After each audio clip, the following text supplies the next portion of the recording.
I was incredibly wrong about Call of Duty Black Ops 7's multiplayer. After playing the beta, I really hated the multiplayer aspect of this game. However, I give it a go in the full game, and let me tell you, it's just night and day, and I'm very much prepared to eat my words that this multiplayer is actually pretty good. I would actually go as far to say that this is the best multiplayer experience that we've had from a Call of Duty game in absolute years now. So let's get into what makes Black Ops 7's multiplayer so good. Now, I've already done a full video talking about each map in the Black Ops 7 multiplayer, and for the most part, I'm an absolute fan of the vast majority of them. I think the maps in this game are far and above some of the best maps that we've had in Call of Duty for years. And it's easy to tell that the majority of the Black Ops 7 maps are pretty good, because in the game at launch, we obviously had Raid from Black Ops 2, Hijack from Black Ops 2, and Express from Black Ops 2. Now, those are three long-standing, iconic Call of Duty multiplayer maps. You know, they're very, very good maps, very solid maps. The community love them.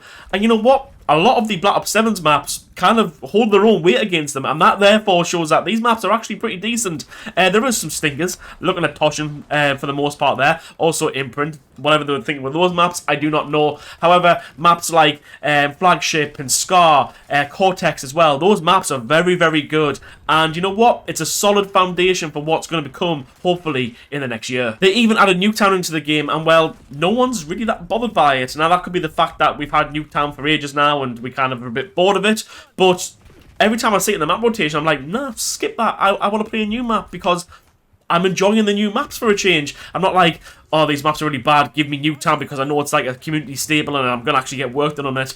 I'm actually like, no, rather not. I'd rather play Scar or, you know, Cortex or something like that. So I'm a big fan of the maps this year. Props to the developers, and long may it continue. Obviously, Call of Duty is a first-person shooter, so how do the guns feel in the multiplayer? Well, I think actually pretty good for the most part. I will say the SMGs kind of feel a bit weird with a lot of recoil. I don't know why.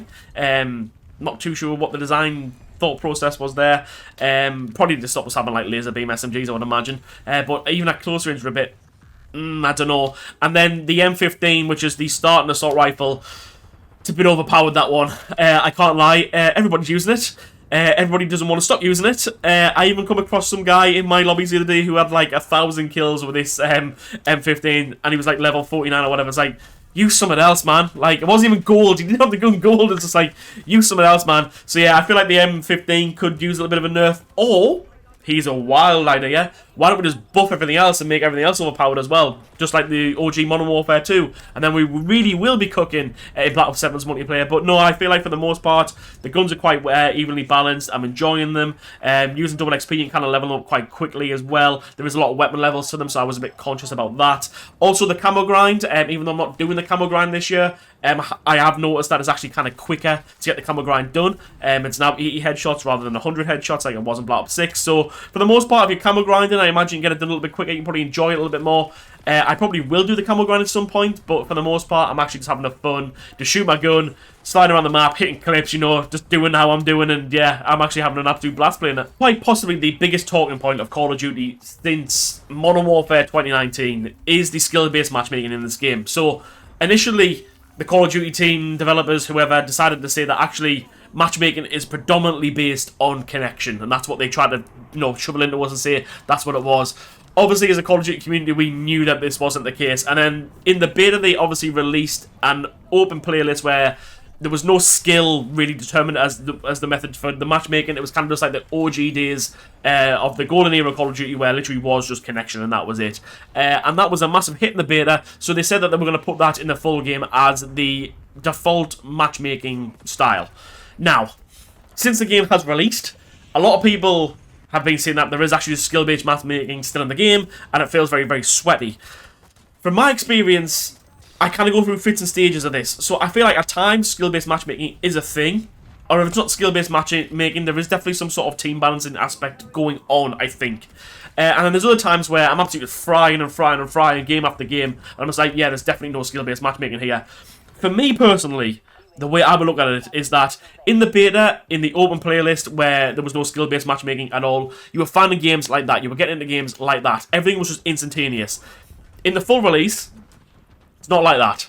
You kind of wait to vote on a map, then it kind of like waits to put you in the game, as if like there's an algorithm doing something.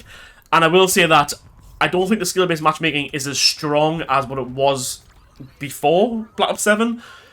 But I do still think there is some sort of SBMM aspect going on somewhere with the matchmaking in this game. I don't think we've got a fully open beta game like what we have in the beta. So, yeah, I will also say that as well, that there are some games where you do run away with a match, and it's like, yeah, okay, you can definitely tell that's like OG COD, and then there's some games where it's very, very close, all the kill-to-death ratios are very close in the game, and I'm like, that's definitely something going on there as well. And then also during the race to Prestige Master races when the game dropped, a lot of the bigger creators were kind of like two-boxing, and well, if you don't have any skill-based matchmaking system in your game, then you can't use two-boxing to manipulate the matchmaking. However, the two-boxing method was working and getting easier lobbies. So,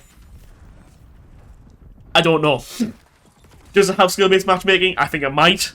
Maybe not as strong as previous Call of Duties, but I would like to see more data and someone try and do some digging on this to see whether or not the game does have it. But I will say for the most part, it does feel pretty good. One of the other major changes to this game was that we get persistent lobbies for the first time in a long time, which means that when you finish a multiplayer match, the lobby just returns to the lobby default on the next map, and then you go back in if you want. For me personally, this is how it was always done back in the Golden Era COD. I'm a big fan of it being back in this Call of Duty. For me personally, I feel like it's great. You know, you can get in the game, you start like, getting a little bit of rivalry going, you know, especially with Black Ops 7's like little nemesis feature where, you know, you maybe killed somebody and then they kill you a few times and you get like a little scorecard for how many times you killed each other, and then you get in the next game together and you're kind of like looking out for them, like, right, I'm going to get them. For me personally, I'm a big, big fan of that, and I think Black Ops 7 having persistent lobbies is something that needs to continue going forward in every Call of Duty, and we should never, ever, ever get rid of that again. And another big thing that they toned down for Black Ops 7's release was the aim assist. Now, I was always of the opinion that aim assist in Call of Duty was way, way, way too strong,